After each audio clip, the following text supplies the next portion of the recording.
Morning, second grade. Today is Wednesday, December the 9th, and we are going to continue rocking on with our talking about understanding three-digit numbers, and we are doing an awesome job. Monday was kind of a review day where we talked about how many ones make a 10, how many groups of 10 do we need to make 100.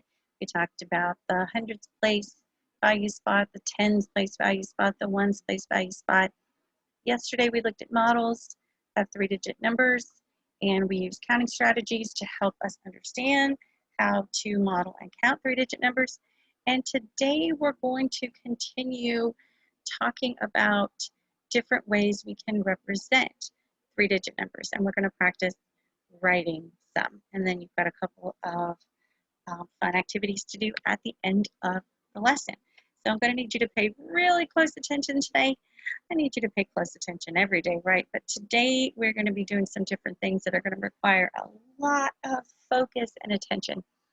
So let's look at this first model. Lana did this homework problem. What did she do wrong? So we've got a model of two hundreds, right? Two groups of 100. And then we have some ones over here to the side. We have some separate ones over here to the side. And it says that Lana solved the equation 2 hundredths plus 6 ones equals 26. So we know this isn't right. We know this isn't right. We know that 2 hundredths plus 6 ones does not equal 26. But we need to explain what she did wrong. Okay, so we're going to think about this. We're going to look at the model. We're going to look at the equation that has been written out in words, and we're going to figure out what she did wrong, and then we're going to put it in our own words and explain, because that is a big part of being able to do math. If you can explain how someone did something wrong or how someone did something right, then it shows your teacher and yourself that you have a pretty good understanding of what it is that we're learning. So let's look at the model first. And I'll write on my screen as we're talking. So this is 100, right? We know this. We've been working on this so far every day this week. This is another 100 here. And it even says down here in this equation, 200s, right? And I can count these 100, 200s. So far we're matching up. And then we've got some ones, 1, 2, 3, 4, 5, 6. So this matches what we have here, 6 ones, okay? The value of 200s, if I wanted to write this out in, that got a little crazy there. Expanded form equation, the value of 200s is 200, and the value of 6 ones is 6. And then if I add this together, I've learned this week that I have to put a placeholder when I'm writing three-digit numbers, right? If I don't have any tens, any separate tens over here, then what do I need to do, friends? Think about that for a second. What do I have to do when I write the three-digit number if I do not have any separate groups of 10 over here in my model? That's right, I have to put a 0. If I do not put a 0, and I'm just going to add the 6 ones here, if I don't put a 0, this is what happens, right? She didn't put that 0 to show that there were no separate tens. So she ended up with a two-digit number, which when we read it, it's read 26. This model here shows a much higher value than just 26. So if I was going to explain this in words, and I'm going to insert a text box here. I'm going to try to remember how to do it. I got to turn my drawing tool off first. I'm going to put a text box here, and I'm going to, actually I'll put it down here. And if I was going to explain this in my own words, I might say something like, let's see, Lana solved this problem incorrectly. Bigger. Lana solved this problem incorrectly because she did not write a 0 in the tens place of the number to show that there are no separate groups of 10, right? She didn't write a 0 in the tens place of the number to show that there are no separate groups of tens.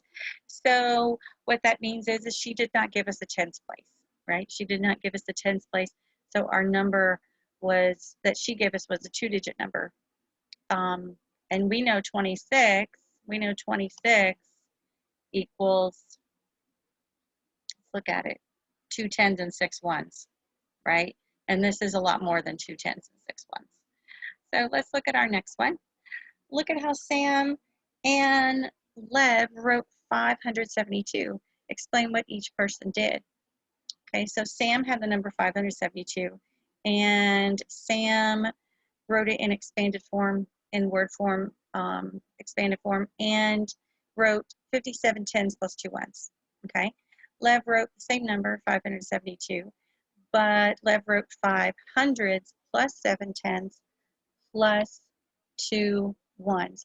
So how did they write those differently? What did each person do? And teachers, I'm going to go ahead and have you stop the video if you're in class for a second. Let students discuss what each student did. What did Sam do? What did Lev do? Okay, so a good way to figure this out would be to draw. Now we're going to explain in words in just a moment, but before we do that, let's draw what they did, because using models and using visuals is a good way, right, to show us what they did. So I'm going to here, Sam did 57 tens and 2 ones. Oh, this may take a little while, right? This may take a little while. Let's see. So 57 tens. Now, when I'm doing 57 tens, guys, please make sure you group your tens, and I'm going to show you what I mean in just a second. So 1, 2, 3, 4, 5, 6, 7, 8, 9, 10. This isn't exactly the neatest thing, is it? 11, 12, 13, 14, 15, 16, 17, 18, 19, 20. So I'm going to go ahead and group these before I get confused. So here's 10 tens. Here's 10 tens. I'm going to try not to get messier than this. 1, 2, 3, 4, 5, 6, 7, 8, 9, 10. There's another group of 10s. And 1, 2, 3, 4, 5, 6, 7, 8, 9, 10. My fourth group of 10s. He did 57, so that means I need 5 groups of 10s. 1, 2, 3, 4, 5, 6, 7, 8, 9, 10. Phew. Okay. So here's 5 groups of 10s. 10, 20, 30, 40, 50, and then 7 more to the side. 1, 2, 3, 4, 5, 6, 7. We don't have enough to make another group of 10, right? Because we only have 7, 57. And then some ones, and then for the ones, I'm just going to draw little cubes. So this is how Sam did the number 572, and I can count these. I can skip count by tens. I have grouped these, so I know there are 10 tens in each one of these groups. So 10, 20, 30, 40, 50, 51, 52, 53, 54, 55, 56, 57 tens and 2 ones. Now, remember, these are worth 100. These are worth 100, right? 10 tens is worth 100, has a value of 100. So I'm going to write over the top of these so I remember. This is 500. Each one of these is a 10, right? 500. So 10, that's a 10. I'm not going to finish that because you know what that is. And then these are ones. Okay, so that is how Sam did it. Now let's look at how Lev did it. And I'm going to change colors. This one will be a little bit easier because there's not as many 10s. And Lev did 500. So to make hundreds, when I'm drawing this out in models, I'm going to do a square. That was a funny square.